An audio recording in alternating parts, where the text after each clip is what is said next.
Hello and welcome to the show. I'm Martin Willis, your host, and I am on location in Connecticut somewhere at Mark DeAntonio's house. He's got an observatory on the lawn. It's pretty exciting. And just a second, we have Alejandro Rojas coming live all the way from Phoenix with the UFO updates. A couple things. I want to thank those who support the show, and all it takes is $2 or more a month. You can see that on podcastufo.com. And if you can't support the show and you want to listen to the full show, all you have to do is you can actually watch it on YouTube live stream, as it is right now. And that you can get there right from podcastufo.com every Wednesday at 8 to 10 p.m. Eastern Standard Time. And if you want to listen to the whole show for free, also you can go over to the Dark Matter Digital Network and listen Thursdays from 10 to midnight. And so that is how that works. Now, chat, Melanie, who listens to the show, gave me a great tip the other day. And she said, you should have someone monitor your chat and not even worry about it and have them send you texts of questions. And, I do get distracted. I'll always come in and say hi to everyone. But starting next week, I'm going to have someone in the chat room monitoring it and sending me questions. That way I can focus totally on the interview. And I should have thought that a long time ago. And I want to thank Melanie for that. We also have some blogs up on our website. And that is from a gentleman that's writing blogs from India for us. He does a great job. Hope you check that out. There's a couple of them. I think he does an excellent job. And I think that is about it. We are ready for the UFO updates with Alejandro. How are you, Alejandro? I am well. How are you, my friend? Doing good. So what's happening? Oh, look at your background. I hope people actually do get to see this on YouTube. Can people see me right now? They can. Don't do anything silly. Do I have clothes on? Oh, thank goodness I do. Well, I'm at the office. I typically do in the office. Yeah, the Empress clothes. Yeah, new suit. Yes. But I kind of feel like I'm being watched. I always feel like somebody's watching me. Is there something behind me? Am I being watched right now? You do have some aliens behind you. Oh my goodness. Of the gray kind. A whole slew of them, one with a necktie. Oh my God. Wow. Holy, that guy is probably coming to town for an interview of some sort. We actually hired him because he wore the tie. I see. Wow. Yeah, it's very important what you wear and that you dress up when you go for an interview. Yeah, I've heard that. At least he has a tie anyway. Mm-hmm. So what's going on with the UFO news out there? Although he's got nothing else on. I don't recommend that. Yeah. Usually wear something else with the tie. But anyway, sorry about that. So I have an interesting story here. This is a good one. We just posted today. This is posted by Roger Marsh, of course, the director of communications for MUFON, a MUFON case. This happened on he didn't put the date, actually. So I'm guessing it happened pretty recently, but it was in California. The headline's fun. So here's the headline. Ready for it? Oh, yeah. Witness says deer noticed two hovering objects nearby. A deer. That's right. Not his deer. A deer? No, a deer, just a deer. I'm not sure if it's age or anything like that. But so this is a lady who said she was in her living room doing housework when she noticed a pulsing light down the hill from where she was. She looked and was staring at it, and she was like, "What the heck is that?" It was this pulsing pencil-like thing, she said. It was 10 feet off of the ground.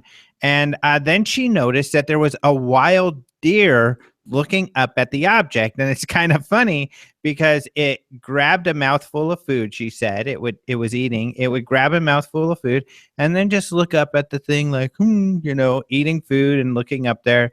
She said she couldn't tell what the heck the thing is. She said the second object was moving around a tree, which is pretty weird, of course. She couldn't figure out. She thought that maybe these things were observing the deer, and the deer didn't seem to really care at all. It was just like, "Hey, dudes," And she went inside to tell her family about it, and then when she came out, she said the objects were gone. She watched them for about 5 to 7 minutes. This was in Amador County, California, so kind of a rural area. But what a funny one, huh? I've never heard of anything. Never heard tell, as they say. Wow, Yeah. that is really crazy. So weird and a bit humorous as well. At least I find it. Just picturing that deer kind of eating and Yeah. watching Oh the dear. UFO. Oh Oh dear. dear. Yeah. Yeah, deer are must be used to the Well, UFOs and yeah, they're in the woods all the time. They're not nocturnal. I know that they do sleep at night, but Mhm. but they probably stay up late and looking up at the sky. What else do you do when you're a deer? You don't have, Yeah, no smartphone or tablet or anything. You got to do right. something. Exactly. Um, Exactly. So they're also in the news as far as headlines. I wanted to talk about headlines because there's I think, some cool headlines lately. And remember, we have the headlines posted on the front page of openminds .tv, but you can also go to the articles and go look at the daily headlines, which is a great resource because you'll see, headlines from every day for years. But some of the headlines lately, one of them being Ridley Scott. So we've talked about this before. I'm sure you and I have. I know I've mentioned mhm. it on my show. I think I've maybe even written about it. He's really into ancient aliens. And we know, he's talked about this in the past, and especially when Prometheus came up, because it kind of had that ancient aliens thing to it.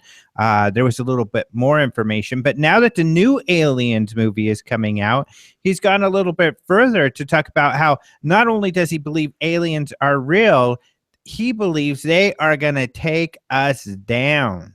Aliens are coming Wow. and they are going to wipe the floor with us. And it's probably because, and we talked about this before, humans are kind of a-hole-ish. And I think that's what he is. His theory is that they're Yeah, but just going to come here and be like, all right, but uh-huh, if you want to go all the way back to ancient time, we've always had the what did you say, a-hole-ish? Um, a-hole-ish. yeah, like Stan Friedman always says, we're very tribal. We've always been tribal, and Mm-hmm. always gained. It's part of it is evolutionary. That whole need to be tribal and Hmm. aggressive and all that. So I don't think. I mean, they had so many opportunities, and You can make as many excuses for the human race as you want, but humans are not just going to keep eating their cereal, and look at the UFO like the deer and be peaceful and be like, "Hey, how you doing? We're coexisting." Humans are going to get their weapons and large missiles and things and try to destroy the UFO. And so, well, yeah, so there have actually been, what it was there's that book, shoot 'em down or something like that. right, yeah. Yeah, so that's kind of a neat story, something interesting. There's a lot of astrobiological stories too. So, finding exoplanets, these different types of exoplanets out there. However, I'll leave that discussion to your guest, Mark DeAntonio, who's pretty much a specialist in that area. So he can tell you more about that. But other than that, I do want to say, I guess to wrap it up, what's kind of this is still really cool is that Cheryl Costa, her book about UFO sightings is still getting news out there. So a paper that's more local to where she's from actually did a story today. But I think that's really, really cool. It's not just that her book is interesting in that, it's a kind of a dry read because it's all statistics and stuff, but it's good for people like you and I, people who research or write stories. And so it's important for the media because then they can go in there and say, hey, I'm in this rural area in California and this deer was watching UFO. How many UFOs have humans reported in the area? So it's useful that way. But she was proactive about getting out there and getting to the media and making them aware of her book. And it's paying off in spades, as they say. Wow, that's great. I know I think so. it's really getting a lot of traction. Mm-hmm. Mm-hmm. Yeah, excellent. So there's some news for you. If was that okay? You know, as always, Alejandro, it was fantastico. And Thank you. I wanted to just tell everyone out there, I listened to your show last, from someone that was on my show, George Gaines. Now, I think your show and my show are the only two that he's done, but I want to tell you, you did an awesome job. It was a really, really good interview. So I recommend to any of my listeners, please check out Alejandro's last week interview. It is really, really good. A lot of things came up between you two that didn't come up on my show that I thought was great. You're just looking for so we can pat each other on the back, which is nice. That's good. That's good human behavior. If we acted more like this, aliens might not want to destroy us. But of course, I owe it all to you because you're the one who got me in contact with this great, interesting gentleman, Dr. George Gaines. He's a very interesting person. So thank you so much for getting me in contact with him. Oh, that was fine. Anyway, I want to thank you, sir. And you know, we're going to talk about tonight, what the heck would aliens be like in general, with a whole bunch of ideas I want to throw at Mark to see just what his thoughts are on that. And, you know, I think it'll be great. All right. That does sound fabulous. Yeah. All right, Alejandro. Thanks a lot. All right. Thank you. Have fun, guys. Okay. Take care. All right. You're going to have to sign out, Alejandro. All right. Take care. Bye-bye. Okay. All right. So here we are. We're in studio. Mark, how you doing? I'm doing great. How you doing, Martin? I know it's hard to tell which way to look at the camera, isn't it? Well, I know that the camera's here, so if I'm talking to an audience, I would do this. I would gesture if necessary. Yeah. But you're here. Yeah. And if I just think, well, the camera's inside your eye, then that works. You know, that helps. But I can manage. Okay, so I did want to tell the audience that we have Kay is volunteered to help in the chat room tonight. Thank you so much, Kay. So I am going to turn away from the chat room tonight and try to focus on this interview. And if any really good questions come up on chat, please do post them, and Kay will get them in to us. Also, we actually have an availability to take anyone that wants to join us later on in Google Hangouts. So that's a possibility too. All you need is a Gmail address, and you have to know how to do it. Actually, that's the best way to go around it. So Mark, thanks. Thanks for inviting me into your studio once again. That's fine. We did it once before, and it worked out well. So yeah, when you said let's do it again, I said no, but you insisted, and I opened the door, and there you were. It was no, it's very nice. Showed up like I always do, right? That's fine. Right. Yeah. So you can see around in the room, there's these rivets. You have this. This is replicated from inside a submarine. No, actually, a destroyer. A destroyer. It's okay. Since I do a lot of work for the Navy, one of the things I did was I figured, well, if I have to work, doing this stuff all the time, I want my office to look the part. Yeah. So I have rivets. I have real portholes for windows. I mean, I kind of went the whole 9 yards. It's pretty cool. Yeah, it's a little overboard. The battleship, no pun intended. Yeah, right. Yeah, Battleship overboard. Gray. Yeah. Oh boy, here we go already. Yeah, simulated I-beams, in the ceiling. It's like, oh man, I didn't know when to quit. Yeah. Speaking of that, your observatory. Now, yes. I'm gonna pull up a couple pictures as we're talking right here. Okay. Of your new observatory, and tell me how that all came about. Well, the John Zach Memorial Observatory started when my friend John and I, and the reason it's a memorial observatory is sad, but he passed away due to cancer about 4 years ago, maybe 5. And John and I were going to create a remote observatory available through the internet where you could go and basically log in and take photos and then take pictures down that were really high quality. So we had decided this is what we were going to do. So we were working actively at that. We bought all this telescope equipment, and I said, okay, I'll get the observatory building and provide the land for it. And then what we would do is have this telescope available that we could log into, that other people could log into, and then actually, look at the sky in a whole new way. Now, unfortunately, he passed away, as I said, and that was about 4 years ago. And the telescope's been sitting in a box. And just a few months ago, I decided that's it. I can't stand that. It's going to have to get done. He would have wanted it to be done. Yeah. So I got the observatory building from a place in Canada. I got the telescope out of its box. I had the pier made at a, the telescopes have to be very stable, so I had to put it on a stable steel pier, which was on top of a very deep concrete pillar that I had to dig into the ground. So I did all that. And now we have the makings of the automated observatory. The nice part is that I'm going to use that building as a foundation and a jumping off point for our UFOTOG project, which is the project where we want to try and find evidence of alien incursion into our airspace through special sensory systems that will be looking for special certain radiations or whatever that they might be giving off that we can call like a smoking gun. Well, that said, we're going to be taking that to the next level.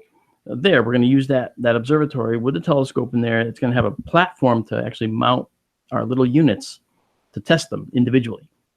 And that'll be a controlled environment in which we can test them. And that's better than trying to test it out in the middle of the desert where you have to contend with sand and coyotes possibly relieving themselves on the thing or whatever.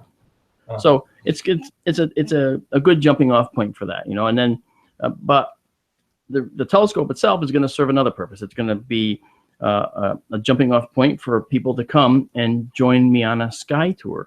And we're going to be doing live sky tours with a special camera that is very sensitive, that will allow you to see the faint galaxies right there live on the screen. And then we're going to take them on a journey around the universe.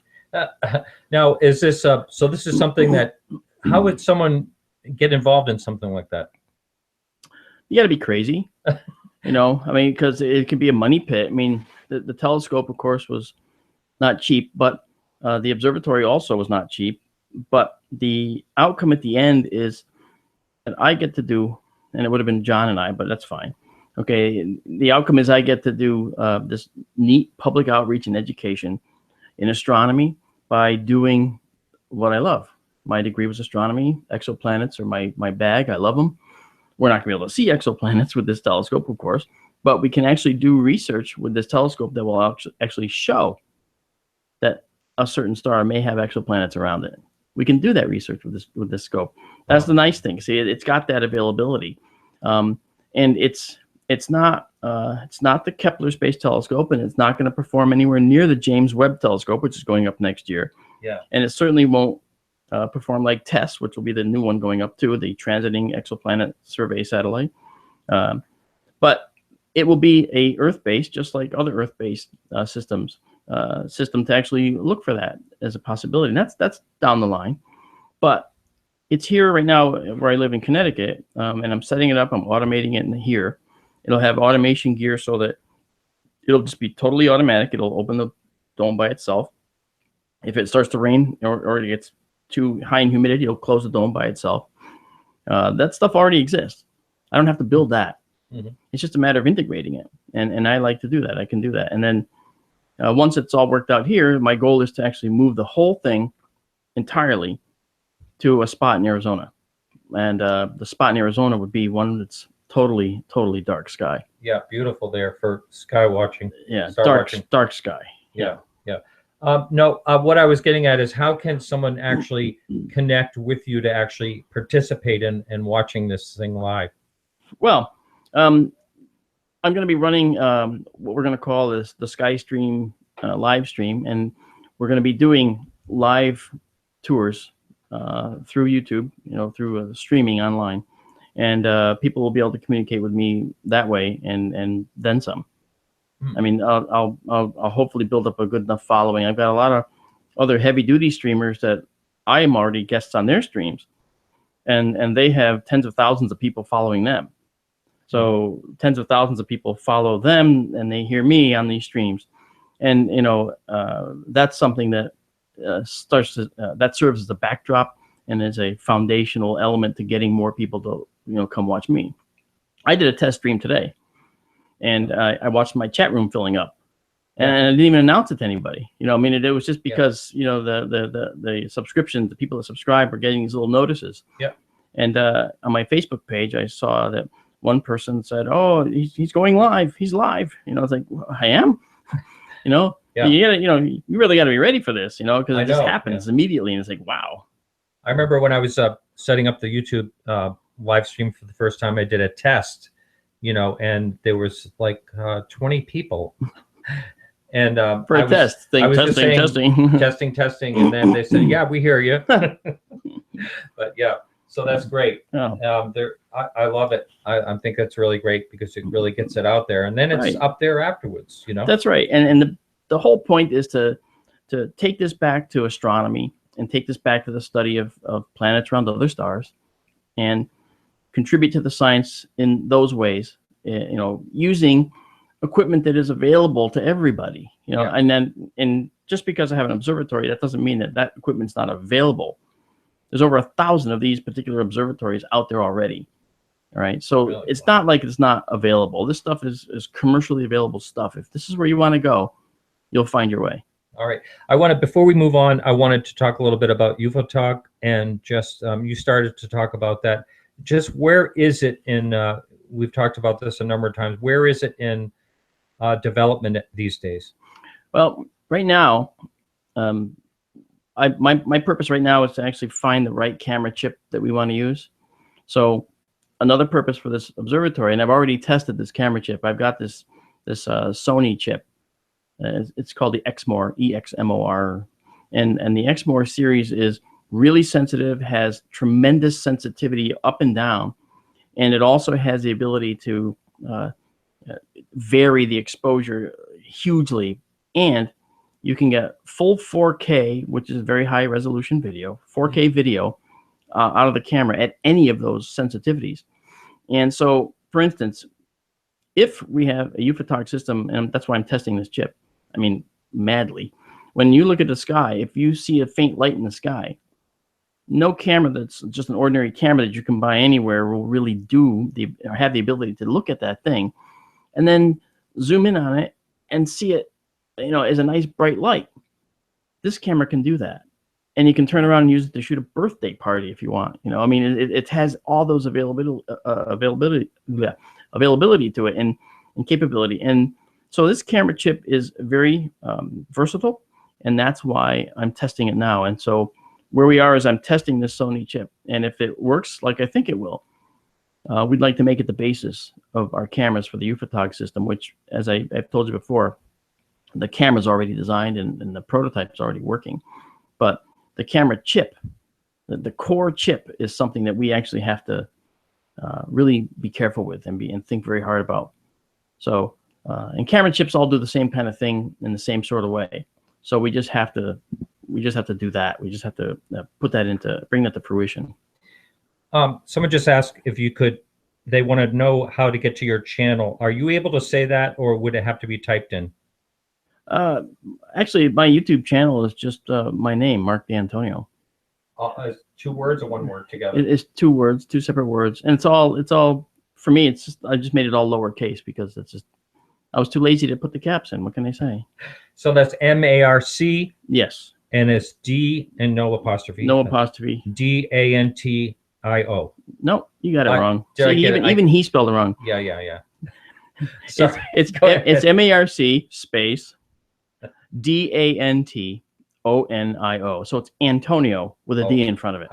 Think of Antonio. Backwards. I said it backwards. Well, you said DNT. Right, never mind. Let's not argue. It's Antonio with a D in front of it. I think that's what it is. Am I right? No, you're wrong. Oh, crap. I got it right. All right. No, I was right. Don't listen to Martin. All right. So so the basis of the show tonight, that you and I had a chat on the phone a while back, and that is if there's all these planets out. I don't know if you. I'm sure you heard the recent NASA quote that they think that every single star most likely is part of a solar system, has planets, which makes sense, total sense, really. Right. Why should we be unique? Yeah. Right. So I started to ask you these questions, and I wondered how aliens would develop. It doesn't have to be intelligent aliens, but I mean, there's so many variables in my thinking that I just wanted to ask you. Like, for instance, say a planet's in the Goldilocks zone, it's going to support life. Life somehow sparks. I don't even know. I mean, that's the biggest question. How does it begin with? But anyway, say it has twice the gravity as Earth. What is different about being? Is it lower to the ground?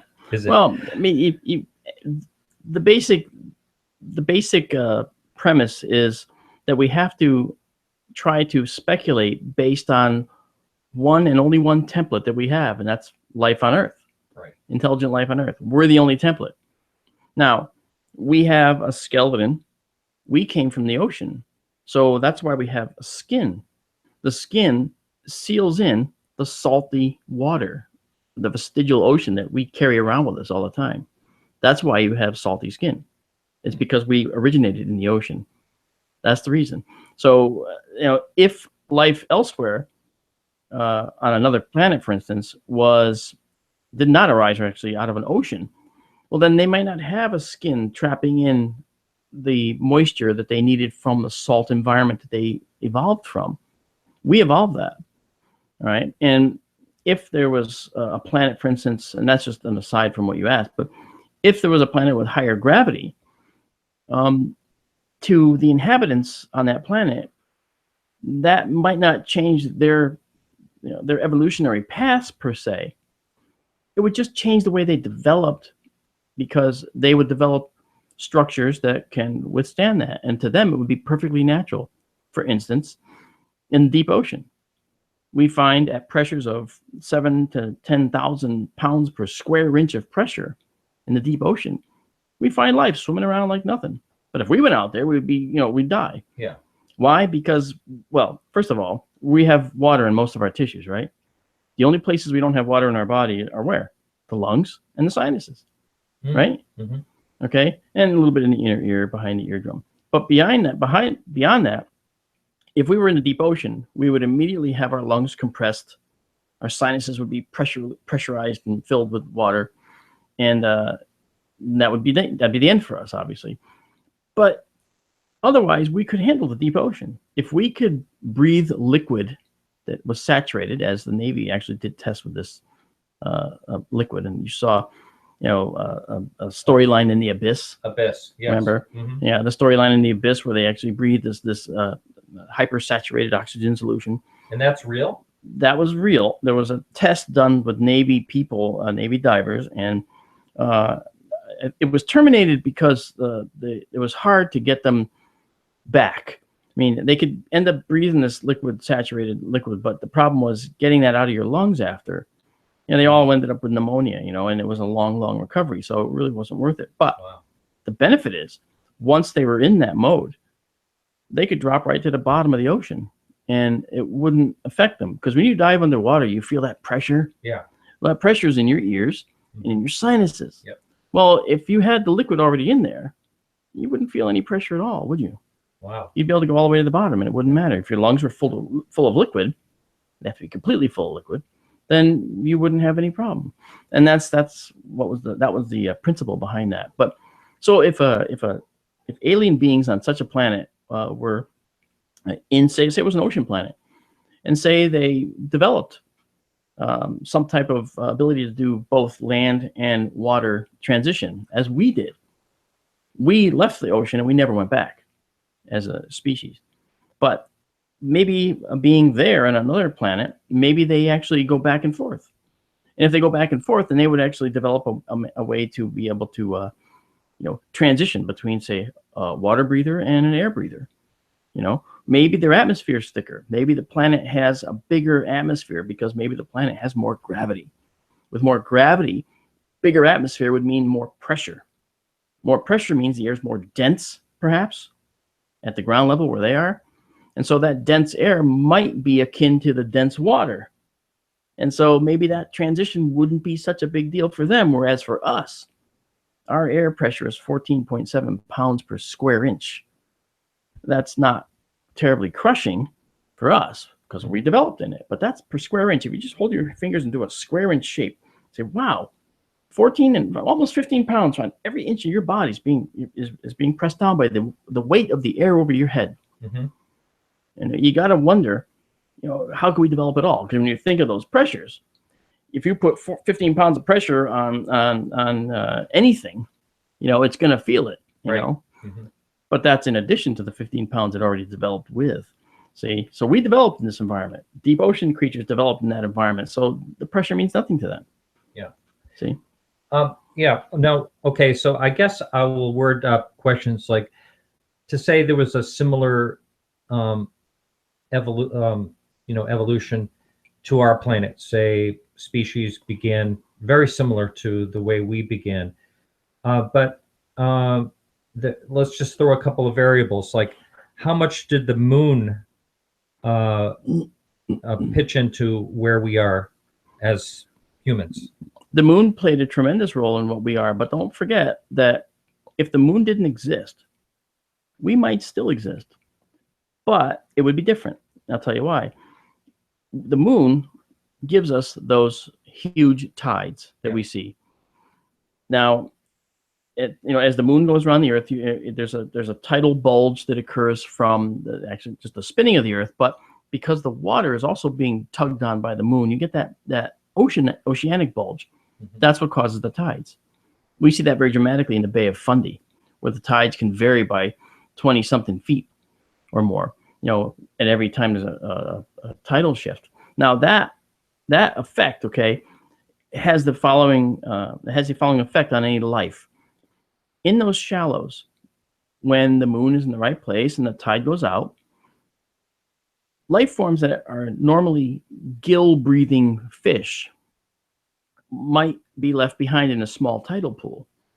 And over millions of years, they might develop a way to contend with that should the pool dry out before the tide came back in. And that's exactly what happened. So the moon allowed us to evolve out of the ocean because it created these expansive areas of partially dry land, which still had living creatures in it. And certain creatures, when you look in the tidal pool now, you say, well, those things couldn't survive without water, and of course, right, because that's that species. But you have to look at the fact that that wasn't the species that came out of the water. Why? Because it's still there. You have to go beyond it. You have to take into account that the tidal pools that were created by the moon exposed other life forms that are no longer here in the same way to the air, and it made it easier for that transition to occur. But let's look at what happens if the moon's gone. If the moon was gone, we would still get tides. And where? Yes, from either from the Earth rotating or from the sun, possibly. Both. You're right. The rotation of the Earth causes a lag behind of the water, and that actually would cause a small tidal change. But there would be an equilibrium reached, as that rotation occurs at some point. But the sun is there, and the sun would cause smaller, but still effective tides. Does it actually cause any type of tidal change now? Yes, it does. Uh-huh. The sun and the moon together cause the tides. They sum their components together. Now the sun is 400 times farther away than the moon, so obviously it's going to have a lesser effect. But it's also almost 1 million miles across, and it's very, very massive comparatively to the moon. So its effect is not equal to the moon at all, but it's far less. But we will see a tide that is due to the moon. Due to the sun. And that would also promote tidal flats, smaller ones.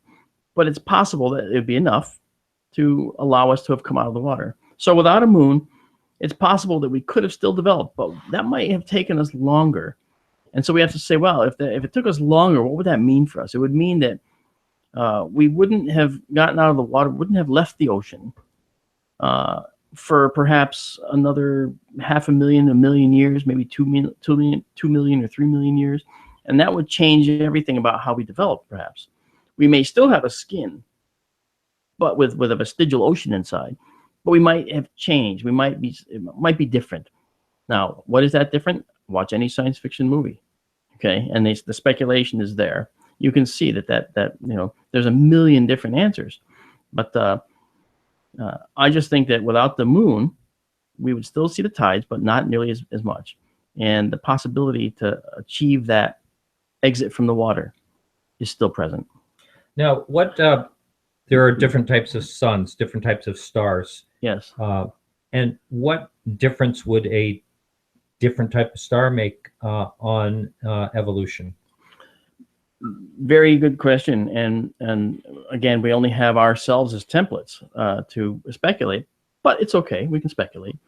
Our sun is a type G star. It puts out, a certain amount of energy that we've come to live with. It has solar flares that come out sometimes and hit us in the polar regions and spiral down through the North Pole. The reason it does that is because we have a magnetic field. Now, a magnetic field on our planet is very, very important. Without a magnetic field, we would not be here, because a magnetic field traps out all the dangerous particles. And different types of suns have different amounts of radiative explosions and outbursts. Now, the most prolific star in the universe, okay, in our galaxy and in the universe, are these what are called M-type stars. You heard about one recently with the TRAPPIST-1 discovery. Right. TRAPPIST-1, right? 7 planets, all of them closer to their sun than Mercury is to the sun, to our sun. Now, that sounds like not a lot of possibilities, except that star puts out 0.08%, okay, 8/100ths of the energy that our sun puts out. Wow. It's a much smaller star. It's called an ultra-cool red dwarf. Now, it's ultra-cool as in, whoa, that's cool, but it's also ultra-cool as in temperature, all right? So that ultra-cool temperature means that the habitable zone, that zone where liquid water could be present on the surface of the planets, is that much closer to its star. And 3 of those 7 planets are in that Goldilocks zone around its star. Now, it has to be said that there's caveats, and this is another thing that you would have to ask about: how could life develop if this was going to happen? Certain things, and there's one certain thing that is part and parcel with having planets very close to their star like this. They're tidally locked to the planet, so they don't turn. That they do, but only once per orbit around the star. Right, right. So that effectively means that they have the same face facing the star the whole time. Now, like our moon, basically. I was going to say just exactly like our moon. But here's the neat thing about that. If life could exist on that permanent that permanent sun and permanent dark type planet, just imagine the vacations you could have. Tropical paradise. You can go to a beautiful sunsets all the time. Every single day, day in, day out, you have beautiful sunsets, all right? Because the sun is always there on the edge. It's always, it's always a beautiful sunset. You can take pictures forever. And then you say you want to go to do a star tour. You want to go to an observatory. Well, you can just go on the dark side of the planet, okay? And you could go to an observatory there and just observe the stars. The issue, though, is that these stars, because they're so low output and the planets are so close, the planets go around them in a period of a couple days. The longest for TRAPPIST-1 is something like, 22 or 23 days, I think. The outermost planet it takes to go around its star. So its year, right, is only a few days long, right? The time it takes to go around the sun once, their star. So if you're looking at a telescope and you're watching, let's say, one of the other planets where it goes around, like, in just say 9 days, your telescope would visibly be moving as it's tracking the stars, because you'd be looking overhead and you'd see the stars changing their position constantly. Well, not the stars moving against themselves, but your sky would be moving because your year is progressing right before your eyes. Yeah. That's really cool. Yeah. Now, in this particular case, say something's locked like that, would it possibly have just a small strip of an area that would actually be habitable for certain beings? That's a good point. In the tropical zone, say the perpetual noontime, there might be a certain type of life that's always present there. If life could form at all, perhaps it's deserted and arid because of billions of years of arid, or millions of years or hundreds of millions of years of arid sunlight, and tropical effect. But then in the temperate zone, near the sunset side, There might be a narrow band all the way around the planet in that area, where the sun is always about 20 degrees above the horizon or 30 degrees above the horizon. And it might be that zone where from there to near the dark side to the sunset side, there might be that narrow band of prolific life of a certain kind. I just remembered that a lot of times we get some questions up in our forum, and I'm going to go into that in a minute. But now, if the one question that I think science has always tried to answer is, how does life begin? You know, I mean, because we're talking about alien life, so we can only go by what happened here, but still we have no idea how it begins. Yeah, I mean, the closest we can come to figuring that out comes with looking at the experiment that was done in the early 50s called the Miller-Urey experiment. These two scientists put in a glass flask that contained gases that were considered to be the components of the primordial atmosphere. They had moisture and water in the bottom of the flask, like a primordial ocean, and they had an electrode constantly doing a flash, you know, like lightning, and they just let that go. At the end of a week, when they looked at it, they found that they had created amino acids, and amino acids are the building blocks of life. Now, that happened by itself. Now, in addition to those building blocks of life being created by the Earth itself, that shows that the Earth itself could, with lightning striking the ocean, lightning striking on the land. In addition, we had comets bringing tons and tons of water, lots of amino acids, as well as meteorites bringing lots of amino acids. We know this for a fact. The Murchison meteorite that came to Earth was full of amino acids. And the Miller-Urey experiment was deemed a success because they found a few amino acids at the end of that week. But 50 years later, those vials were pulled out again and examined, and they found 22 additional amino acids that they hadn't been able to detect at the time. Wow. So this shows that these building blocks of life really can form by themselves. Now, the question about what gives it the spark of life, I mean, well, there you go. I mean, that's a question for theologians and scholars that goes far beyond this show, and no one knows. And I'm content with that, because as a science person, I tend to think that it's important to examine everything we can put our hands on and talk about directly. Like, for instance, the iridium layer on the planet Earth. Iridium is an element in the periodic table, obviously, and it's very rare. It's heavier than iron, right, by a long shot, and you know, iron constitutes a lot of the Earth's crust, right? So when the Earth was molten, any iridium that was on the Earth it's called differentiation. The iron would be all molten sitting there, and then this iridium would basically sink to the bottom and go farther down, deeper down. So during differentiation, that time when the Earth was cooling, all the iridium that was present would have gone far out of sight, so to speak, and we wouldn't have seen it. But in a certain layer of sediments found all over the world, they found a trace layer of this iridium. Why? Where'd it come from?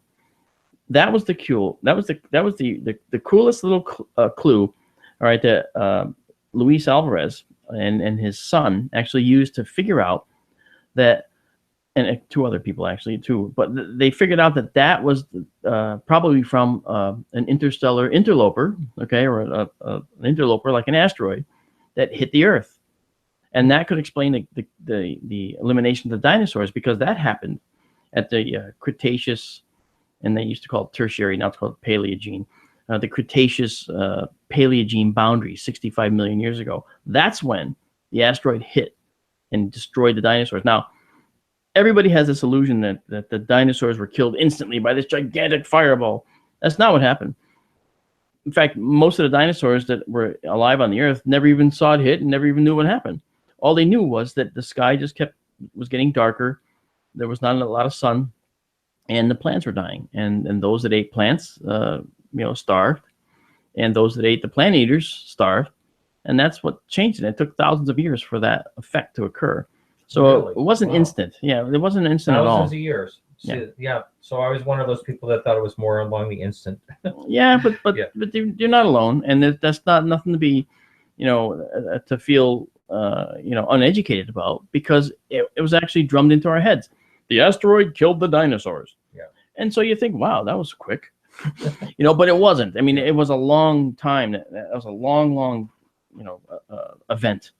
So would you speculate that with our 5 or 6 massive extinction events, is it 5 or 5? 6? Yeah. 5. Would you expect that an alien planet would have extinction events? Interesting you should ask that, because that's where I was going with this. Okay. When we talk about extinctions like that, Cretaceous Paleogene extinction, the 65 million year asteroid hit, basically, that's the one they found off the Yucatan Peninsula. That event kind of is a recent one that we could tell, but it's one of 4 others that occurred on the planet. And there's also another period of time on this planet when the Earth was a frozen snowball. It was called the Snowball Earth, and it actually was fully glaciated everywhere, Wow. 100%. And that, how do we get out of that? Well, again, the Earth is very dynamic. The sun is very dynamic. This is when the sun was younger. So there was a lot of changes going on, and so the Earth went through this evolution of its own. And this is what happened. Now, if we look at what would happen if, say, all 5 of these extinctions did not occur. What if the great Permian dying in the Permian era, 98% of all organisms were killed species. And we have to be careful about saying animals versus species. And then that left a hole in the evolutionary record, right? The evolutionary possibilities now opened up for more animals to fill in and evolve from there. When the Cretaceous Paleogene event occurred and the asteroid hit, way up in recent history, which is 65 million years ago to us, that left a gigantic hole. And little tiny mammals the size of a shrew were selected for success. And they blossomed, and that's it. That started the whole next phase. And then from all of those various animals that did survive, here come us. Now, and we look this way. But if any one of those extinction events on our planet didn't occur exactly as it had, we wouldn't be here like this. We would have been different. Something would have been different. It's fun as heck to speculate about what that might be. Yeah. Okay. And I say in my book, where I talk about this, I say if dinosaurs didn't die, then perhaps we'd be sitting here with yellow eyes admiring our reptilian scales or something. I don't know, Mm-hmm. But and I mean, there were a couple of dinosaurs that actually were increasing their brain capacity at a fairly high rate, right? A lot of those, those dinosaurs, there was a couple that were actually really accelerating their brain capacity, and that's how we measure intelligence for us. But it's cranial capacity and the ability to, the folds and convolutions in the brain are thought to actually contribute to intelligence and so forth. But, dinosaur brains were very small, so the likelihood of them ever becoming truly intelligent may not have been there. And you got to remember, intelligence is not a destination. It's not an end point, okay? It's a journey, and you may never get there, okay? There's a lot of branches that take you down dead ends. And well, what about dolphins, for one? Dolphins are very intelligent, are the second most intelligent mammal, right? Yeah, and they have brains nearly our size, if not bigger, actually. But they don't have thumbs. They don't have opposing. Right. Now, let's think about that. Does that mean that dolphins can't reason? Because they don't have, say, I'm not talking about the thumbs. Okay, you don't need thumbs to reason. Okay, and you don't need thumbs to go, yay, but you do need thumbs for grasping. Okay, that's what primates do. That's what we do. We're primates. And so if you think about the dolphin is a sleek creature that has nothing but flippers. Those flippers on other animals, other species that develop differently onto the land, those flippers became stubs. Those stubs became forearms. Okay, and the flippers evolved into tails or into legs, and so, and the other fins. So there's a lot of ways that you see life can develop, and dolphins right now, they're at whatever point they are in their evolution. They're very intelligent comparatively when you look at them with other animals compared to other animals. But where they are is where they are. Where will they be in a million years? I don't know. Will they be intelligent? Maybe, maybe not. We don't know. But again, you have to look at where they've been and how they've increased their or how they've changed over the years. Right, right. There's a question in the forum, and let's see. As astronomers are discovering more and more exoplanets, do you think this will motivate scientists to reevaluate methods of searching for ET life towards these planets? Actually, you know, I think I understand that question, and I'll answer it this way. I used to be kind of negative against the SETI program. You know, now Seth Shostak is great. He's a tremendous guy. Yeah. And I thought the program was a great program, but I felt like it was originally I felt like it was short-sighted because, you know, you're looking at the neutral hydrogen band, you know, this 21 centimeter band, okay, and you're trying to find somebody else that sees that there's very little on that as well, and maybe a species somewhere in the universe is using that to send messages. And to me, I was like, well, those messages would be coming at the speed of light, and it would take 21 years to go 21 light years from a star, and many stars are tens of thousands of light years away. So I didn't see the value until I started to think about it. And this is to the credit of Shostak and the team and other folks. You know, what we're doing with UFOTOG, what Dave Schock is doing with CubeSat, and what other people are doing individually, and Seth Shostak is doing with SETI. We need all those together because we're trying to find a needle in a haystack. And that haystack might come from somebody utilizing that 21 centimeter line, the 21 centimeter band. We don't know. So it was arrogant of me to even suggest to people that Shostak, you know, was barking up the wrong tree, because I've actually, and this is on my own, I came to this conclusion, and I'm happy to admit it. I felt over time that I was really too hard on that program because we need it all. Everyone has to be looking for life in a variety of different ways. And think about it. The variations in the methodologies for how somebody might communicate from another star by using that relatively empty band of neutral hydrogen, or by using interdimensional travel and releasing radiation that might be something we can pick up with our system, or seeing an interloper enter the atmosphere from space on a space camera like Dave Schock's, you know, the CubeSat. So I think that we need all of it together, you know, and most likely it'll be a little old lady in Teaneck, New Jersey, who looks up and says, "There he is," and makes the big discovery. Yeah. But all I care about is that we make the big discovery. I don't care who does it, and I don't care how it gets done. I just want to see it happen. And I don't have any ego to bruise here. We just all have to work as a team. Yeah. So along those, very much along those lines, the second question from that same person was, what scientific alternatives do you think are possible to search for ET along the lines of what SETI does? Well, along the lines of what SETI's doing, I don't know, but I can, because, you know, there's really one band of neutral hydrogen that's actually fairly empty. So there's not much more you can do with that. But I can tell you this, when the James Webb Telescope goes up next year, we're going to have the ability now to actually look at the atmospheres of these exoplanets.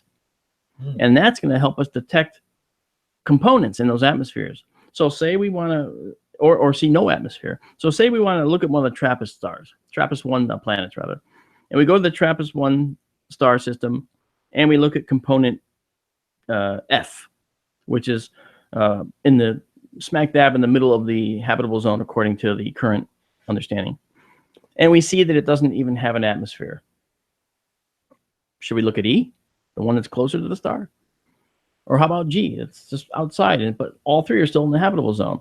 You see, it gives us clues. Now, the reason is those types of stars also have high amounts of ultraviolet radiation and stellar flares that they give off, and they're very, very powerful. These stars are very long-lived. They live trillions of years compared to our billions of years for our star. 5 billion years compared to 30 trillion. That's kind of a long time. And it can sit out there and burn very slowly over all those years, these M-type stars. But they also have these radiative outbursts, these flares. And if they don't have a magnetic field, they can trap them. If they don't have a strong magnetic field, they can trap those bursts and allow life to have a chance to flourish. Then it'll render the surface sterile and will strip the atmosphere away over time. And by over time, I don't mean 20 years. I mean, 40, 50, 100 million, 200 million, a billion, that kind of, we're talking long term. Yeah. So, there's the possibility that the James Webb Telescope is going to allow us to have some, or find some targets that we think are really viable, and as much as we think they might be viable now, we're really not going to know until we can tell whether they actually have an atmosphere that's got oxygen, water vapor, industrial pollutants from someone who's in their Renaissance age, coal burning or whatever. I mean, there's all kinds of stuff we can look for. So if we're at that point now, let's just say there's an advanced civilization out there, intelligent civilization, that could have been spying on our planet millions of years ago, possibly, right?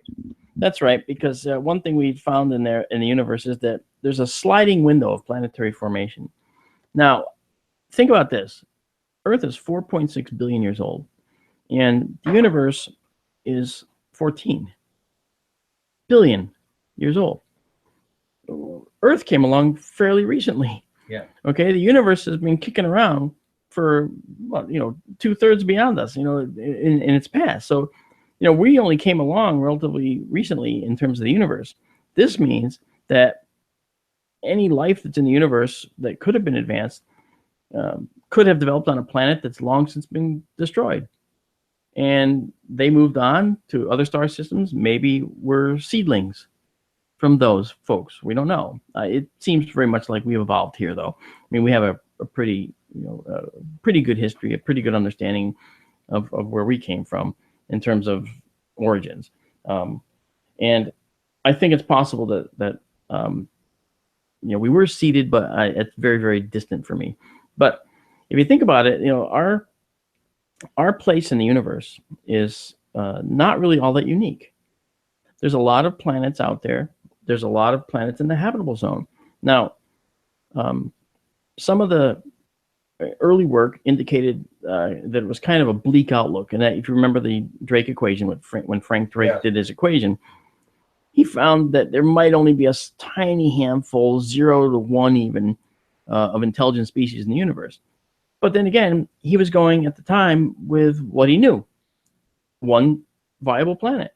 It's us, right? And that's science's hallmark. It's really, it's really kind of pessimistic a lot of times. And I never was. And when I was getting my astronomy degree, I remember saying to I said to the head of the department in astronomy at my university, I said to him, I really believe that the universe is full of life. I think there's a lot of life out there. I said, maybe not necessarily intelligent life, but especially here. Yeah, right. Yeah. Beam me up, Scotty. There's no intelligent life here. But yeah, but I said, I don't think the universe there's a dearth of life. I think it's very populous. I think it's a real populated universe. And that eventually became the title of my book, The Populated Universe. And I said it because I really felt that. And he looked at me, and typical science, right? He just pulled up his suspenders and he said, Mr. D'Antonio, get back in the observatory, leave Captain Kirk to us. And that was that. I've said that a million times, I know, but that's what happened. And so, I think that seeing what's happening in our evolution of understanding of exoplanets, we have as many as, the high end, if there's 400 billion stars in our galaxy, there's between 100 and 400 billion stars in our galaxy. We can't even count them yet. I mean, how far along are we, right? We can't even count the stars in our galaxy really reliably. But it looks like 10% of a galaxy's population has habitable planets, Earth habitable planets. And that doesn't even talk about life not like us. Okay? So, but 10%, so maybe 10 to 40 billion. I mean, that's And also, I want to point out that we always forget about moons, and moons could be habitable too. Yes, exactly. And in our own solar system, we saw the latest information on Saturn's moon Enceladus. That's only 300 miles across, that moon. However, it looks like it has hydrothermal vents beneath its surface. Where have you heard those before? You heard them before here on Earth. They're off the Juan de Fuca Ridge off Oregon's coast, 3,000 meters down in the ocean. There are these hydrothermal vents. They're spewing hydrogen sulfide, and there's these sulfide-eating bacteria that were there. Now, where did they come from? We don't know, but they're a food source, and they start a food source for an endless chain of other animals: shrimp, clams, tube worms, all these other creatures. Okay, microscopic plankton guys, not plankton, microscopic organisms that eat this sulfide. All right. And these bacteria are very prolific. The bounty is huge. And it's a harvest for these creatures living around the vents. Many of them are filter feeders, filtering out these bacteria, and they're sustained. Now, on Enceladus, we have the same thing. We see hydrogen and carbon dioxide in the geyser streams that are coming off of Enceladus. All right.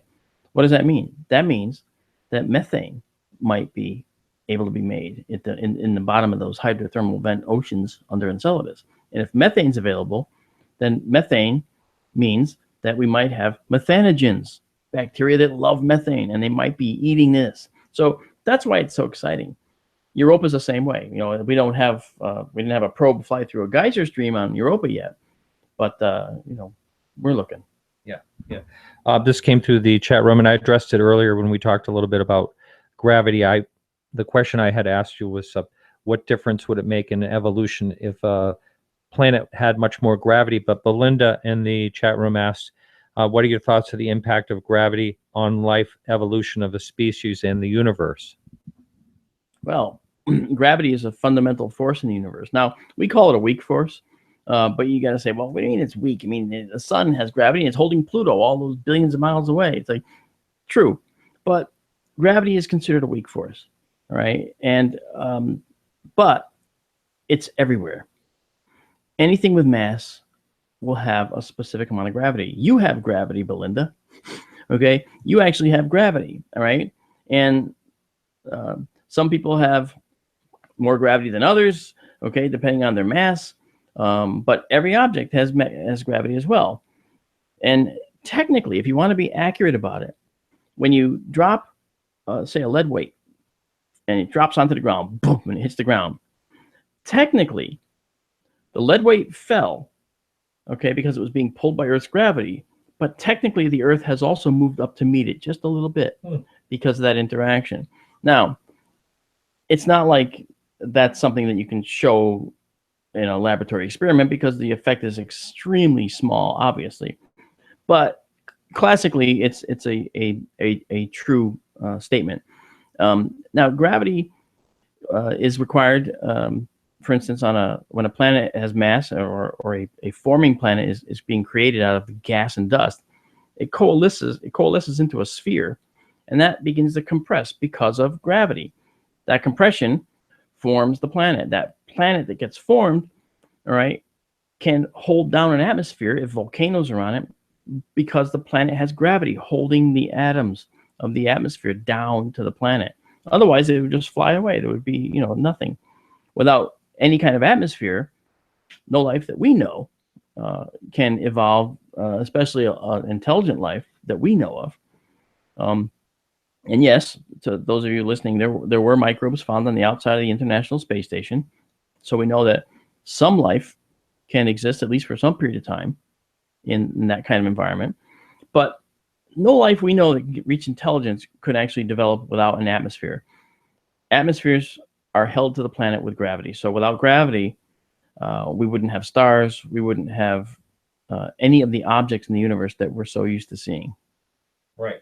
Now you had some questions that you posted on Facebook along this line, and can you just look at this real quickly and pick one of those and read it out loud, and then address it, please? Yeah, I'm sure. making you do all the work right here. I'm fine with that. Okay. Yeah. Now, yeah. Here's the question. Now I had a couple of them, but I said these are some of the things we would talk about. I asked, what if dinosaurs were never wiped out on Earth? Might we just be intelligent reptiles? Well, that's possible. Okay. But we don't know how intelligence works. We only know that we've achieved it. We don't know anything about. We just observe. We don't actually know the mechanism by which intelligence occurs. Doesn't it have something to do with diet though? Diet? Yes, the brain, the growth of the brain had to do with getting the right more nutrition. Yeah. Okay, you said that, and I'm thinking diet soda. What was you talking about? And I was like, oh, of course, duh. Yeah, the nurturing of the body obviously makes a big difference, and at a microscopic level, we live a singular life that is nurtured or not nurtured, depending on how well or poorly we take care of ourselves, right? But on a larger scale, one individual procreates, creates more individuals. If those individuals maintain a healthy lifestyle, they will be naturally selected by evolution to continue. So that means progress in all likelihood.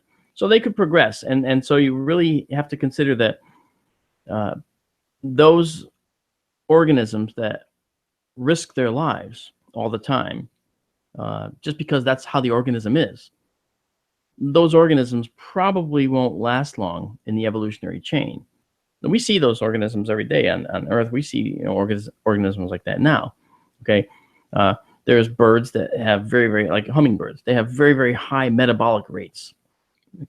Okay, and they're naturally selected to have these beaks which dip down into the flower and pull out the sugary nectar. Okay, but are they going to be a long-term life form on this planet? They might be a transitional life form from one thing to the next. And that's the problem. We don't know that yet because we can't see the future. We don't see where they're going. We can suspect. And there's other animals that we see that have gone extinct, yet you don't think they should have, like the woolly mammoth. It was big, it was ponderous, but it had a lot of food, and it seemed to be surviving. Why did it go extinct? They weren't all hunted to extinction. It wasn't that. There weren't enough human beings to hunt them to extinction.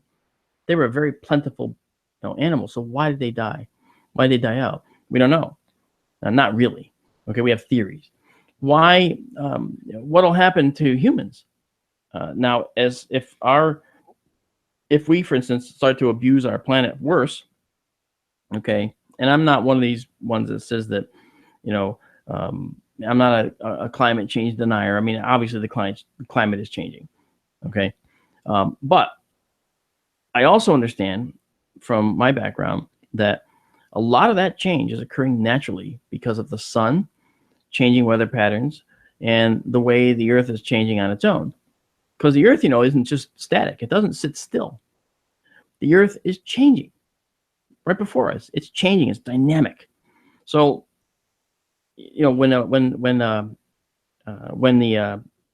ISS goes over a certain part of the Earth, the astronauts are actually subject to higher levels of radiation because the changing Van Allen radiation belts can be caused to dip down kind of near the tops of our atmosphere and then go back out into space. It depends on the energy of the particles that are reaching them.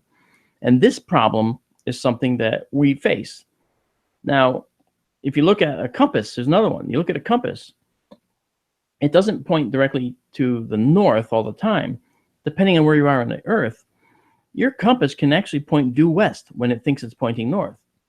And that's because the magnetic field lines are distorted by the local geology and by other things that are going on. So what that means is the Earth is changing. Now, people say, well, we're waiting for this big pole shift and, birds are going to drop out of the sky, planes are going to lose their GPS. It would if that happened overnight. But I put it to you that perhaps we're in the middle of a pole shift and have been for thousands of years because that's how long it takes. So maybe we're seeing a change and it doesn't spell catastrophe. We've been through it hundreds of times. if you look in the fossil record, especially at the mid-Atlantic spreading ridge, you look at the particles, the iron, and you can see the magnetic structure. You can see the actual crystalline structure. You see that they're going one way, and then a little bit later, they're going another way, then another way. They flip 180 degrees, hundreds of times. That means the pole shift, that north and south pole, the notion of a north and south pole, not the whole Earth flipping upside down. That's not what this is. It's the magnetic field changing. That's happened before, and maybe it's happening again.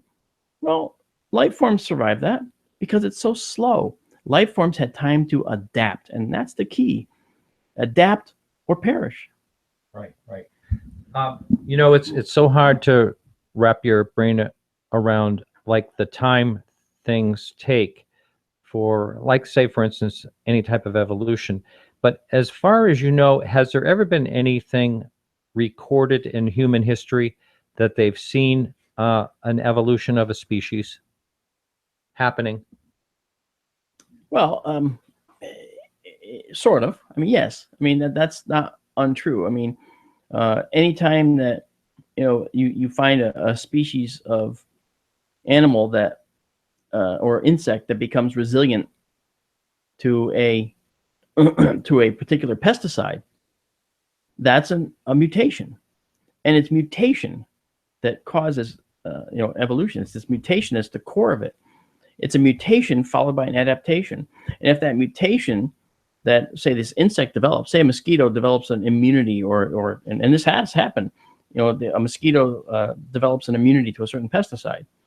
Well, that means that as that mosquito lives its life, it procreates and makes more of the same mosquito that are resistant to pesticides. I see. Yeah. The ones that aren't die, and this one becomes selected to be the species that's dominant. And so little by little, they grow down that path, and it makes another path, an evolutionary pathway.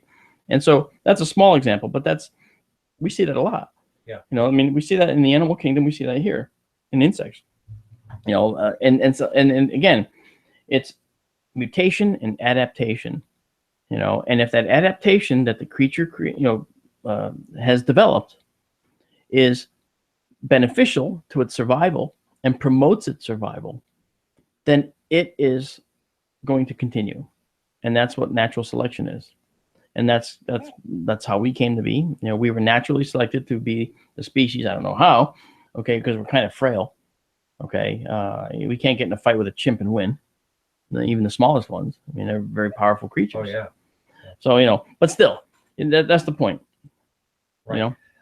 So if anyone that's in the listening live would like to join in the Google Hangouts, just Kay's helping out in the chat room. If you want to just put your Gmail address in the chat, and Kay will forward that to me, and we'll connect to you. That's if anyone wants to.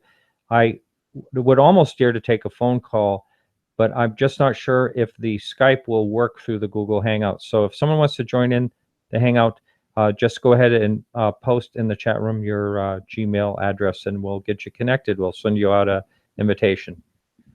Here, there's one more question in the forum that Carrie sent in. We're always more interested in finding life with similarities to our own human needs by searching for planets in the so-called Goldilocks zone. Do you consider this a mistake, as ET life forms probably have completely different characteristics than humans? Absolutely.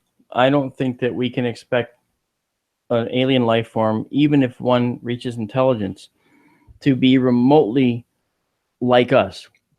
But I will say this: every animal on Earth has symmetry.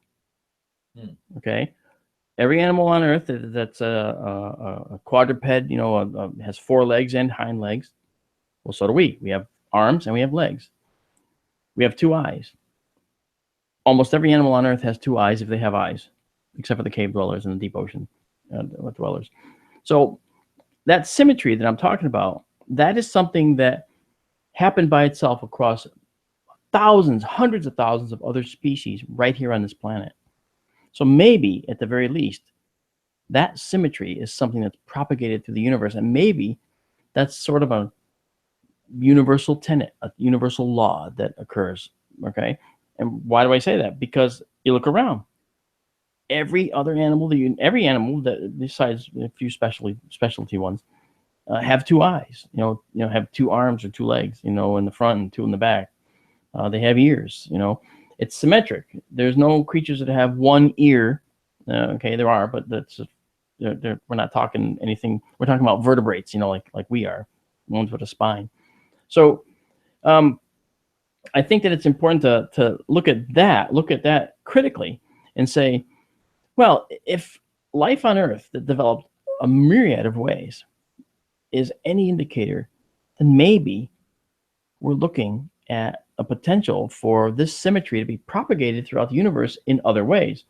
What I mean, they may not look at all like us. They might not have a skin. They might not have that need. Maybe they didn't come from the water. But maybe that symmetric part is important. Maybe that's something that we would look for.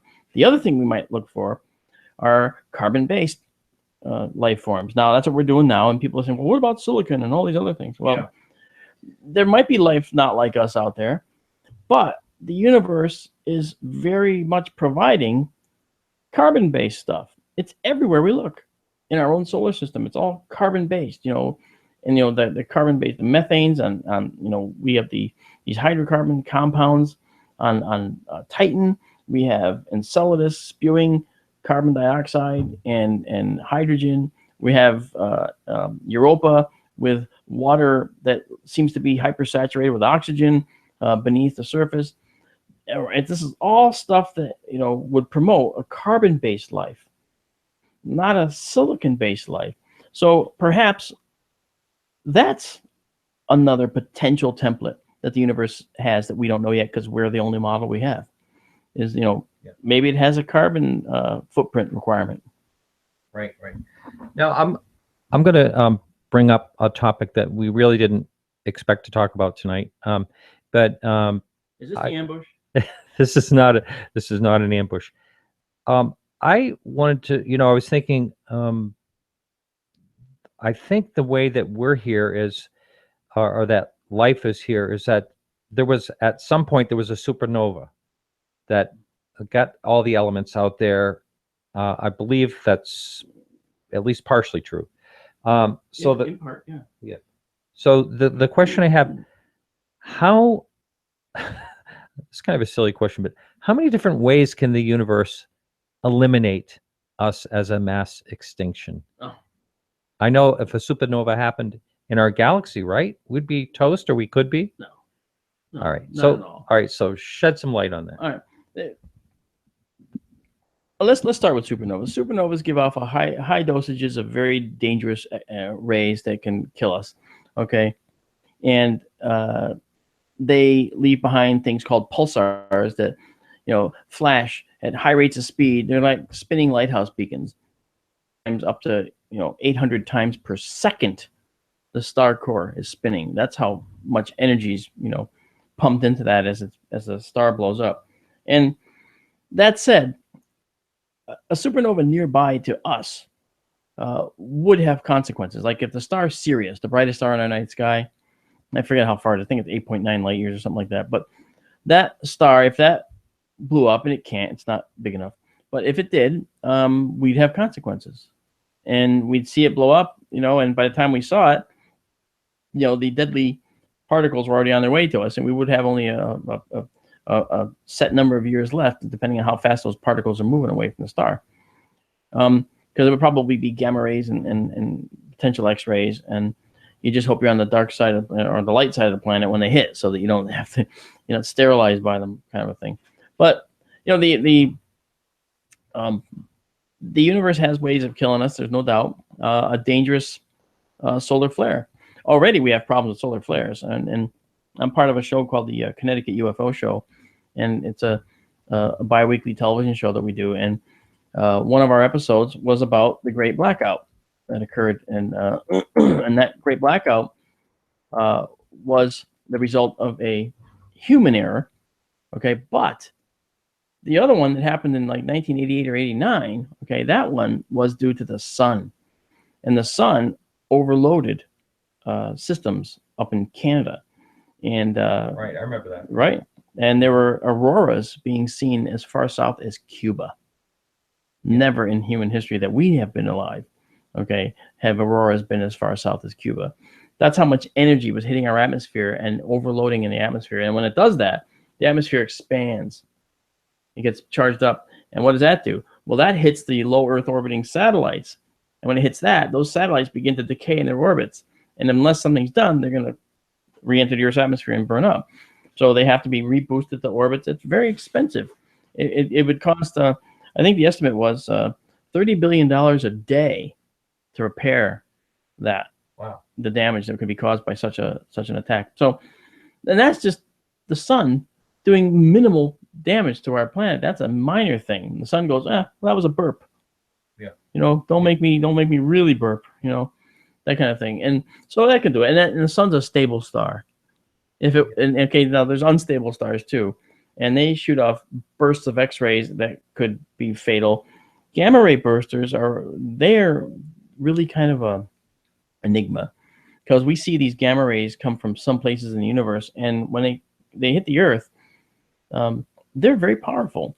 Not enough to kill us, but a gamma ray burst of these magnitudes, some of these gamma ray bursters are thousands light years away, and they hit the Earth with some magnitude.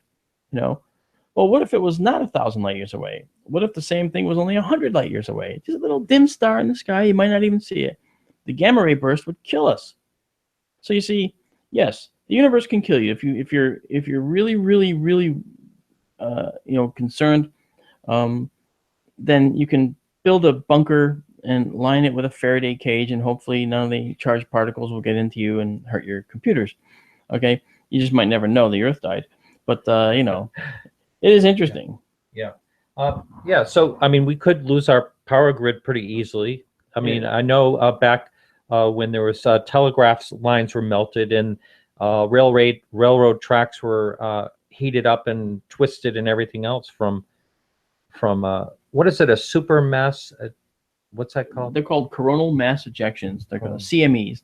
Right. Coronal mass ejections are solar plasma, which is highly charged particles and material coming from the sun. And if we get hit head on with a coronal mass ejection of a good magnitude, it will do serious damage to the power grid. It'll take it down fairly quickly, short order. And it would affect GPS satellites. It would affect any kind of navigation. And that effect could go on for weeks. Not because the coronal mass ejection would go on for weeks, but because the damage would be so hard to repair. Right. And remember, we're running our power on the surface of this planet. It's like, if you had any thought, you wouldn't do that. That's we're crazy to do that. And people say, well, I have underground wiring in my neighborhood. Yeah, but it's all surface to get to you. And so, it doesn't matter. Right. The whole place has to be underground and shielded, everything. And, we have more wire in the U.S. On the surface than we can go to the moon and back with it. I mean, it's a lot of surface wire. Right. Okay, since we're talking the doomsday type of stuff, that's fun. Say an asteroid hit, let's just say, the Oceania, South Pacific or something like that, and it was going to vulcanize the entire planet or something. Something was happening. How long would it take to get around the whole entire planet? I mean, and would there be any way anybody would know from if they were on the other side of the planet from when the whole thing crashed? They would know as soon as the shockwave went through the planet and reached them, because the way it works is if something hits that side of the planet, okay, what will happen is the shockwave will get transmitted through the core and right to the other side, like a croquet ball. When you put your foot down on top of a croquet ball and you have another one on the right side, and the lawn croquet, and you hit the ball, and you hit that one ball with that mallet, the ball that's on the left side of your foot, the ball that's on the right side of your foot is going sailing. Yeah. Right? That's because of the conduction of the sound and that impact through the ball. Well, Earth's a ball, and sound conducts the same way. So if an impactor hit on the other side of the planet from us right now, and it was really substantial, you might think, woo, we dodged the bullet. Nonsense. You're going to get the full brunt of it because it's going to transmit through the planet and just blow you right off the planet when it comes through the side from below you. Yeah. You know, and people don't realize that's very possible. Those things can happen. Not like tomorrow. You know, I think that's scheduled for next Tuesday at 3. I think. You know, speaking of that, how do you feel about as you know, joining nations together to figure out something to do about asteroids, near Earth asteroids or asteroid hits? It seems like something that could be solved, yet there's no real money being put into it, and it could wipe us all out. Well, the human race is short-sighted. I mean, people are really short-sighted. They're thinking about next week, next month. They're not thinking 12 years, 20 years down the line. I mean, to see what I mean, you just compare the number of people that have set up their retirement accounts with substantial nest eggs. Okay, it's pitifully few unless you're just doing it through a corporate thing, right? It's forced upon you. Well, if it's forced upon you, many times in an IRA, you know, retirement account situation, that's okay because you can handle it. But if it's forced upon you because there's an asteroid hitting the Earth, and you're going, oh, look at that asteroid, it's coming to the Earth. It's like as bright as a star. You know, well, then it's too late. So, you know, you have to first get the cooperation of everybody to say, look, this could happen. And you're going to always get a group that says, yeah, but we don't see anything out there. It's not going to happen anytime soon. So I'd much rather, you know, try and work out ways to feed my starving population and to create this new car or what, you know. So you're not going to see people doing that unless they see a threat. But unfortunately, in astronomical and cosmic terms, once we see the threat, it's too late. You know, we have to plan for it. So if we could all come together and do that, let's say we could, what would we do? There's a number of ways that you can divert an asteroid. People say, well, you can just blow it up. We have nukes. Yeah, well, you know what? If you've seen a 10-mile diameter asteroid, it's not small. Okay, there's a lot of mass there, and it takes a lot to blow that apart. And if you did blow it apart, guess what you've done? Some of those particles will go around, go away, and probably enter an orbit around the Earth before they come crashing down months later, okay, somewhere else. But then you got thousands of particles now, thousands of meteors and asteroids, little mini asteroids, coming to your planet. And they're going to do the same kind of damage. See, it's like through conservation of energy, okay? You know, whether it's 100 little asteroids or one big asteroid, you know, the energy is still going to be relatively near the same. But wouldn't the smaller ones have more of a chance of burning up in the upper atmosphere? Well, if they're really small, sure. Okay, but you would have to try and guarantee that. If you had a 10-mile asteroid and you broke it up into 5, you know, 2-mile chunks or whatever, a 2-mile diameter asteroid, you know, isn't gonna burn up like you think.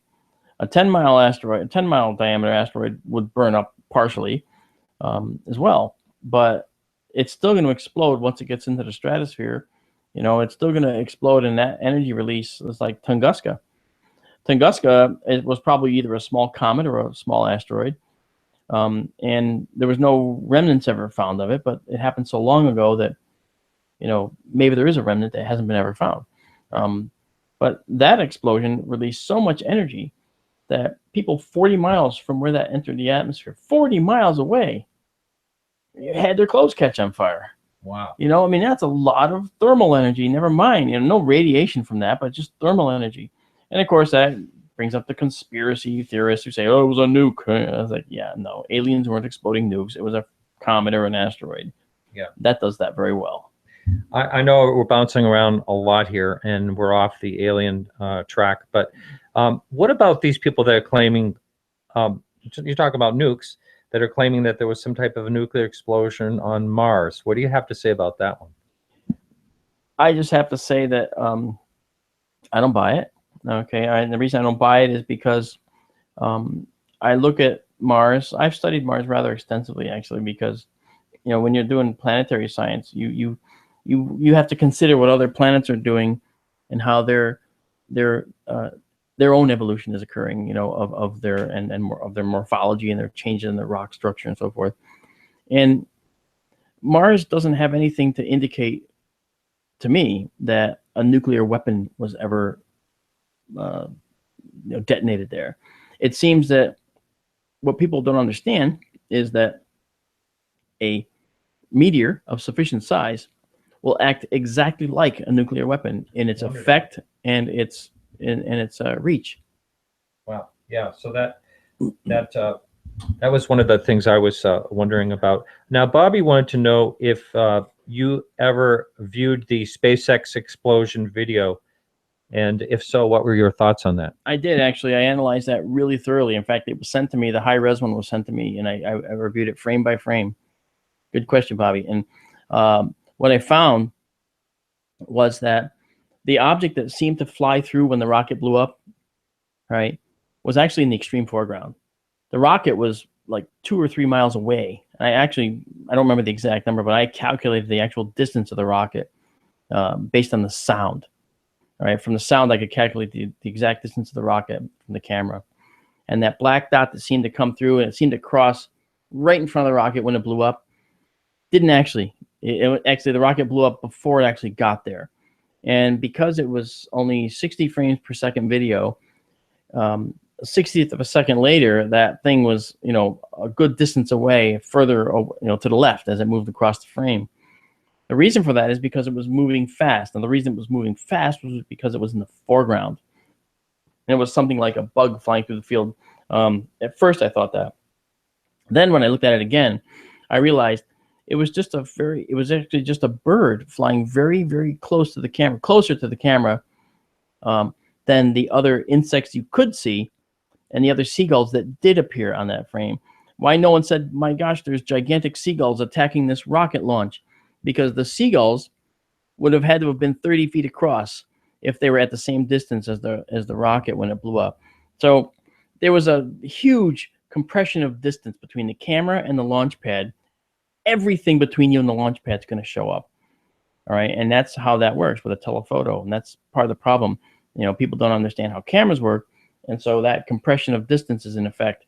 So I calculated that this rocket launch failed, and when I actually looked at the rocket launch in particular, I was able to offer up a possibility for what actually happened. I thought it was a static discharge at one of the upper umbilical, and I saw the flash in an instant before the rocket went off. But that black dot that everyone says was the UFO that caused it was still way far to the right and had not crossed in front of the rocket. It looks like it does. Okay, and you can grab a frame just after it. It's just to the left of the rocket after the explosion starts. So the illusion is that it actually caused the explosion. But in my analysis, I found that it was just a foreground object and nothing. It was actually a catastrophe based on, I think, static discharge. Wow. Well, you're a real conspiracy crusher. I'm sorry. Hey, Belinda and a number of people have asked in chat and also in the forum as well. They want to hear about your own personal UFO story. Now, I know you've talked about your USO experience. I think we've talked about it almost every time you've been on the show, which has been many times now. Yeah. But there's another one. I mean, there is another experience I had, which actually caused me to move out of the old house. That's why we're here. And that one, that had to do with, I was awakened over, and again, I'm a science guy. This doesn't happen to me. You have to understand, okay, this does not happen to me, okay, until it does. And then you got to try and figure out what's going on. So I was awakened over 3 nights with this knocking, well, 2 nights, knocking on the peak of my roof. Bang, bang, bang, bang, bang, bang, bang, bang, bang, a series of 3s. And I didn't know what that significance was. First night, I just thought I was curious. I went back to sleep. The second night, it was irritating. And I thought, there's a retarded woodpecker on my roof. And it's just like, it's pecking at the vinyl siding. And what the heck's it doing? So I got up, and I had 2 greyhounds at the time, and I stepped over them and then leaned over them to actually peek out the window. I pushed my face against the screen. I'm craning my neck to look up. When all of a sudden, I got hit in the face with a bright flash of white light. And I was like, oh! And my first thought was, I have no idea what just happened. I think I just had a stroke, or maybe there's some kind of medical event. I don't know. I'm just going to sit here. And I didn't yell. I didn't do anything. I just stayed there. And then my vision came back slowly. I was flash blinded by something, like a flash bulb went off. There's the second story of my house. There's a roof above me. There's nothing else. And I looked down, the dogs are gone. And they were, one was in the closet hiding in the laundry, and one was outside the room and sitting out there. They got spooked by whatever this was, and they ran out of the room, I guess. And then I went over and went back to bed, and the next night was the third night, and again I woke up, and I'm like, why am I waking up again in the middle of the night? And I'm thinking, wait a minute, I can't move. I can't move. I can't turn my head. I'm like totally paralyzed. And I thought, oh no, this was a medical event. I'm paralyzed. It was a stroke. Oh, I should have gone to the hospital. I was thinking that way. Then I realized something else. I couldn't even move my eyes because I had out of my peripheral vision to the right side, I could see the frame of the window being illuminated by a distant street light.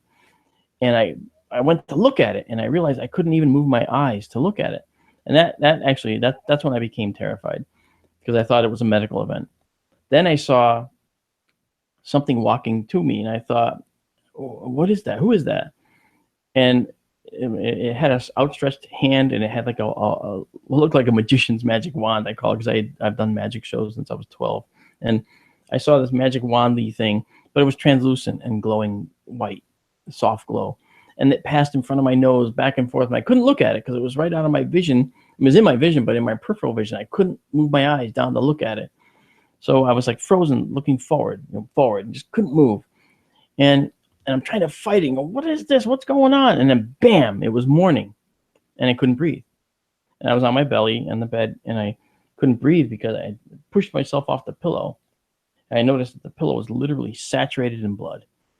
And I was like, wow, what the heck happened? And I felt like I had been punched in the face, like on my left sinus. I felt like I had been hit in the face, and it really was hurting. And I didn't know what happened. So anyway, long story longer. It took me 2 years to go to an ear, nose, and throat guy, and I did. And when he looked up there, he said, "Yeah, you got something up there." And he pulled it out. He took it out in a procedure in the office, and I asked him to check it, and and I asked him. I said, "Can you just check the center, see if there's an object in there?" And he says, "You mean like a metal splinter that you might get, like a machinist might get?" And I go, "Yeah, okay, I'll do that." "Why?"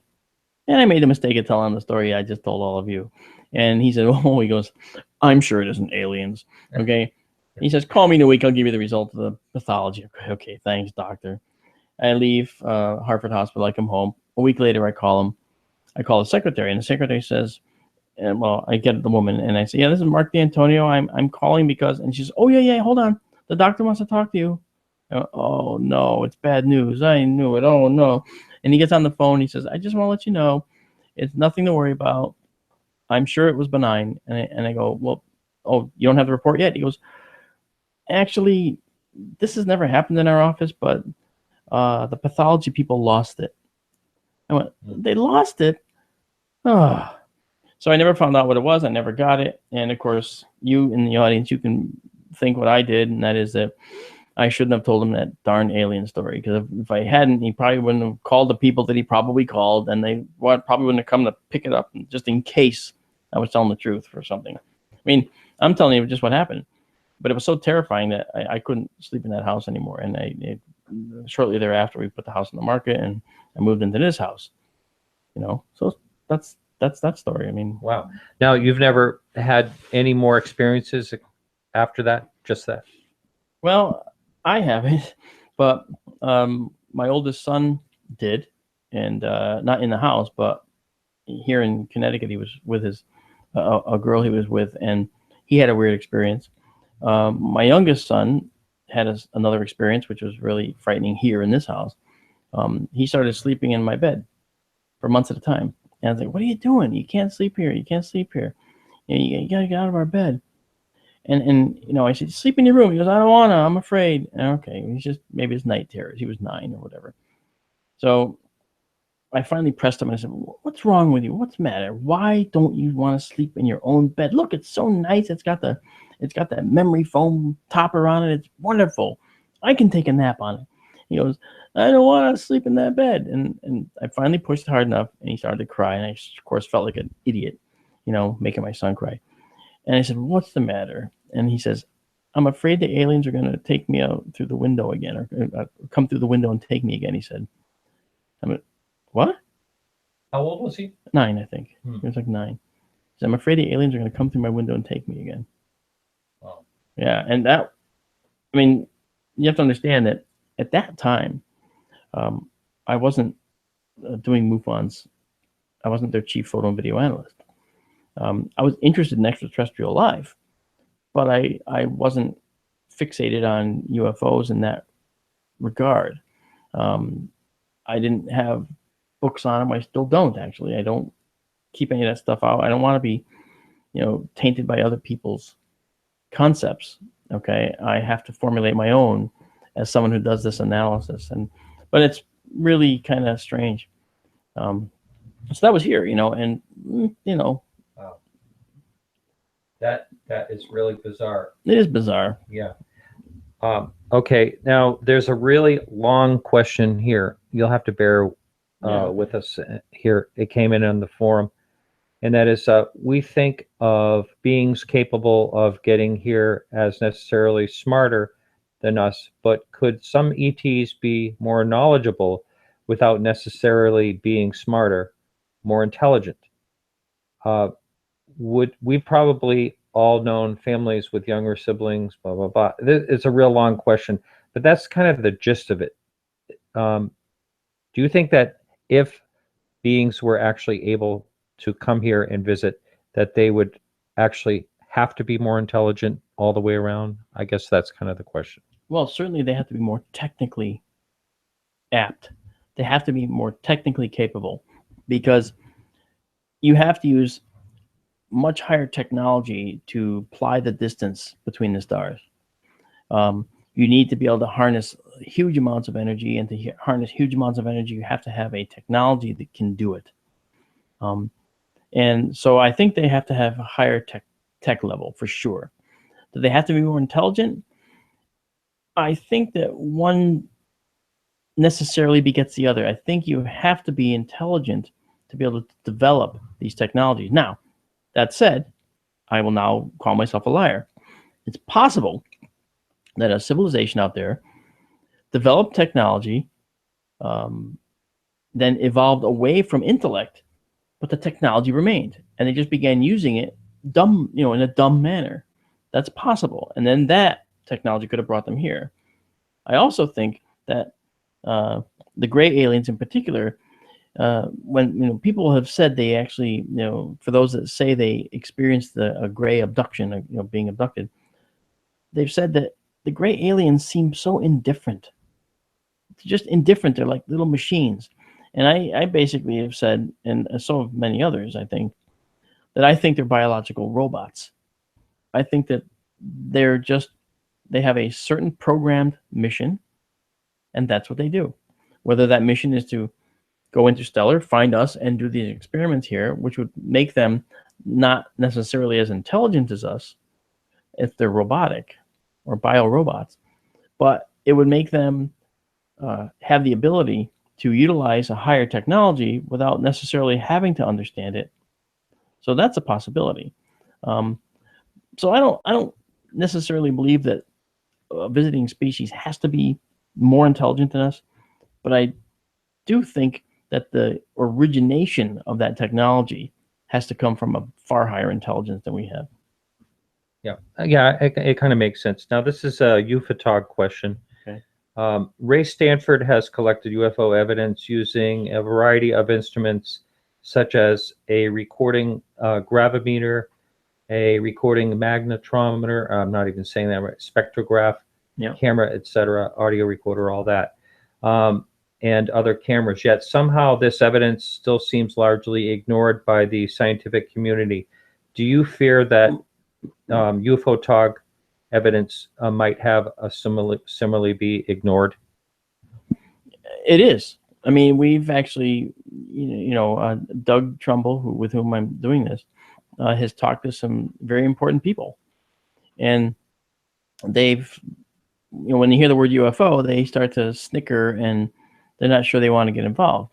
But I think those winds are changing, because there are other companies doing things related to UFOs. They're starting to get funding, and funding from big sources. And I think that's important, and that will lead to UFOTOG getting funded, for instance. Ray Stanford, I actually owe him a visit. I mean, he's several times he had told people that work with him that, he would like to see me come down and talk to him, and I would. So I still owe him that time. So thanks for reminding me and giving me the kick in the backside there, because I do have to call him. Yeah. Let's see.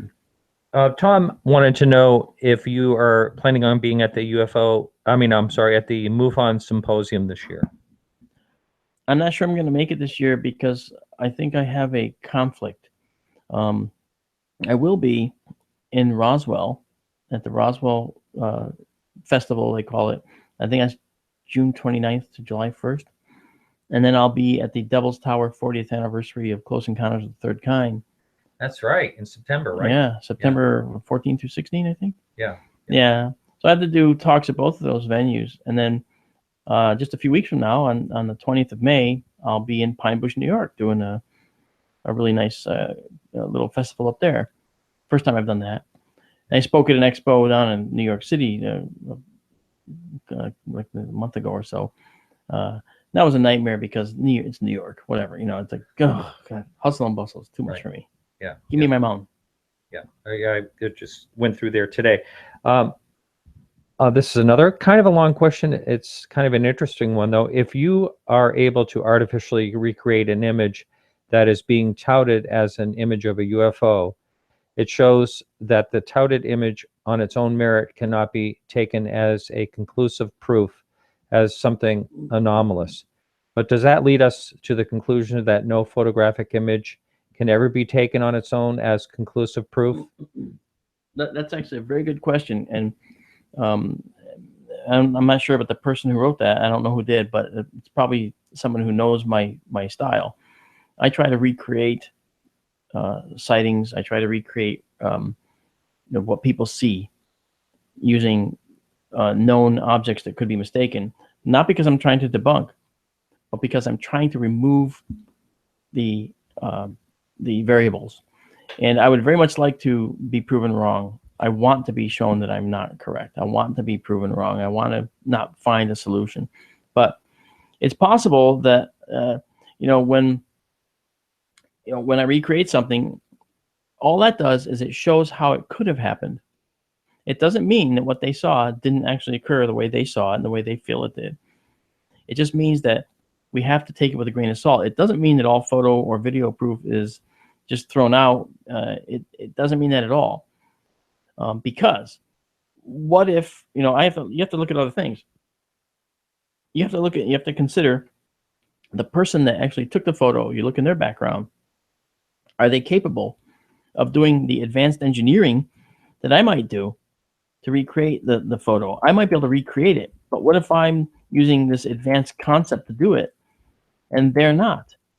And they didn't, and they couldn't do it. Say they weren't that person. They didn't have that capability.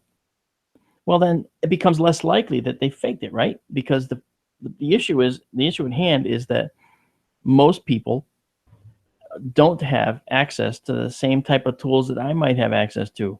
That doesn't mean that I'm any better than anybody. It just means that I'm a weirdo. It means that I have done these crazy things and spent my life doing absolutely wacky things.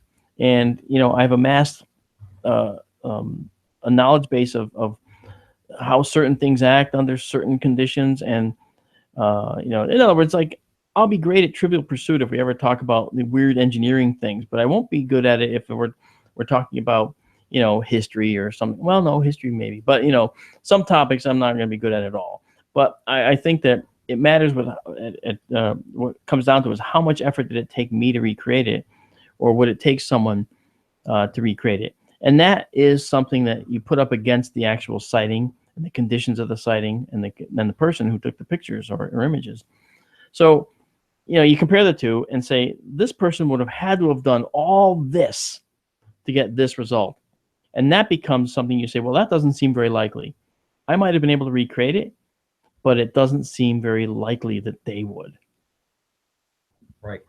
Now, I'm going to share this up. This is only for people that are watching live on YouTube. If you're watching now, and you can see this, Mark, this is the Turkey UFO. I'm sure you're very familiar with that. I get a number of emails about this because in this particular case, it looks like, there's aliens. I mean, it does look like two heads in the front. Now, some people are saying that this is, or some people have speculated this has to do with the inside of a video camera. Yeah, it's an edge. There were some people saying that was an edge reflection. Now, see, when you see those black supposed figures inside there, that absence of light indicates a shape that your brain tries to make into a familiar pattern, such as would be what's called pareidolia, and that is why you might see bodies or heads sticking up. However, if you look at them just as lights, then maybe they're a string of lights on something, and the black areas aren't necessarily anything in particular, So that's that case. But I don't find the objects in the quote unquote window. Why would they be standing there? And then you also have people that create this imagery, and they add to it, and they make it look like, well, this really was an alien. See, here's the eyes, here's the head. You can see them very clearly, and they actually get a resolution out of the original image that just never existed. And I don't know how that's possible. I don't know how they could make an image that had, poor resolution at best, and they made it into something with super resolution, and that's always very suggestive of deception to me. There's been a lot of people that, like for instance, Roger Lear was there when this was being filmed, and a number of people that say they actually saw this thing. If so, it was really strange. It just sat out in the middle of the ocean. Some speculate that it could be something to do with an actual boat out on the water, and all that. But is this something you looked into pretty intensely? At one point, the guy who actually had some of the original footage was going to give it to me to look at, and he backed out. Didn't want to give it to me. I don't know. Maybe he didn't think I was going to give him the right answer he wanted. I don't know. But I would have given it a fair shake. I always give everything a fair shake.